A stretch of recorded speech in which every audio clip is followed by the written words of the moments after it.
சமீபத்தில பார்த்தீங்கன்னு வச்சு விடுதலை சிறுத்தைகள் கட்சியினுடைய நம்முடைய தலைவர் அண்ணன் திருமாறன் அவர்களை பத்தி பல விமர்சனங்கள் வந்து வைத்திருந்த ஏர்போர்ட் மூர்த்தி அவர்கள், நேற்று டிஜிபி ஆபீஸ் முன்னாடி வந்து நடந்த ஒரு வன்முறைக்கு என்ன என்ன சொன்னாங்கன்னா, விசிகாவுடைய நபர்கள் வந்து தப்பி ஓடிவிட்டார்கள் அப்படின்னு சொல்லிட்டு ஒரு பரவலான ஒரு பேச்சு இருக்கு. ஒரே சமூகத்தை சார்ந்த இரு கட்சி நபர்கள் வந்து இப்படி மோதிக்கொள்வது, அதுவும் நடுரோட்டில் மோதிக்கொள்வது எந்த வகையில் அது நியாயம் என்று பார்க்கிறீர்கள்? பொதுமக்கள் வந்து சட்டம் ஒழுங்கு சரியில்லை என்று கூட பார்ப்பார்கள். சாதாரண ஒரு பொதுமக்கள் சண்டை போட்டா என்ன பண்ணுவாங்க? உடனே காவல்துறை வந்து நடவடிக்கை எடுப்பாங்க. நீங்க அத எப்படி பார்க்குறீங்க? அதாவது அ விடுதலை சிறுத்தைகள் எந்த இடத்திலும் இதுவரையில் உண்மையிலேயே தூண்டியதாக தமிழக வரலாற்றில் எந்த இடத்திலும் ஒரே ஒரு சின்ன சான்று கூட கிடையாது. எங்க தோழர்கள் வந்து அந்த ரோட்ல ராதாகிருஷ்ணன் சாலையில டிஜிபி அலுவலகம் பக்கத்துல இருக்கிற குடியிருப்பு எங்க தோழர்களுக்கு குடியிருப்பு அது. அந்த குடியிருப்புல வந்து அவங்க வெளியில வந்து தேநீர் குடிக்கணும்னு சொன்னா, மெயின் ரோட்ல இருக்கிற டீ கடையில தான் டீ குடிக்கிறோம். அப்ப அங்க வந்து உட்காந்துக்கிறாரா?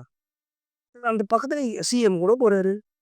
மறைந்த முன்னாள் எல்லா சிஎம் அந்த ரோட்டு தான் போறாங்க. அங்க நான் உட்காந்துருந்தா பார்த்துக்கிட்டு இருக்கோம்.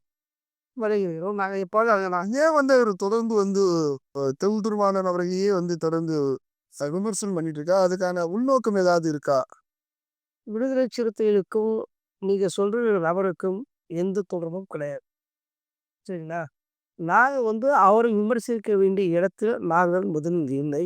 எங்களுடைய விமர்சனத்தை எங்க தலைவர் தெளிவாக சொல்லிட்டார். 2 கட்சிகள் மீது நாங்கள் விமர்சனம் வைக்கிறோம். அரசியல் ஏதாவது எங்கும் ஆளும் கட்சி, ஆண்ட கட்சிகள் இருந்து ஏதாவது குறை நிறைகள் இருந்தா அதை வந்து நாங்க விமர்சனம் பண்ணி, நாங்க எங்களுடைய பார்வை எவ்வளவு தூரம் எல்லை கடந்து சென்றிருக்கிறது. இவர போன்ற ஆட்களை தான் நாங்க வந்து விமர்சனம் பண்ண வேண்டிய அவசியமே எங்களுக்கு முதல்ல இல்ல. இல்ல அப்ப கூட அவரு என்ன சொன்னாருன்னா, பொதுவா வந்து இவ்வளோ சம்பவம் நடந்த பிறகு என்ன வந்து தாக்க முயற்சி வந்தாங்க. இருந்தாலும் நான் வந்து காவல்துறையில வந்து புகார் அளிப்பாங்க. நான் எல்லாம் எங்க சமூகத்தை சார்ந்தவர்கள் தான் பாதிக்கப்படுறாங்க அப்படி திருந்த போயிருந்தாரு. நீங்க அதாவது நான் என்ன சொல்றேன்னா, ஒரு சொல்ற மாதிரி வந்து விடுதலை சிறுத்தைகள் வந்து அது டீ கடையில டீ குடிச்சாரு. ஒரு 4 பேர் குடியிருப்புல இருக்கிறோம். நாங்க திட்டமிட்டு அவர அட்டாக் பண்ணணும். அவர அடிக்கணும், உதைக்கணும்னு சொல்லியிருந்தா, நான் இங்க வெளிப்படையா சொல்றேன். அவரு வந்து தப்பிச்சு போயிருக்க முடியுமா? அவரு சேதாரம் தப்பிச்சு போயிருக்க முடியுமா? அவரே வீம்புக்கு வந்தாருன்னு சொல்றீங்க. ஆமாங்க. வண்டியில போய் கட்சிக்காரர பார்த்துட்டு வந்து விமர்சனம் பண்றான்னா, அவன் வந்தா நான் வந்து நான் தலைவர என்ன நீ விமர்சனம் பண்ற? அவன என்ன ஒரு நிமிஷம் வாக்குவாதம் நடக்குது. நீ உடனே கத்தி எதுவும் பெருக்கி தரத்த காட்டுற?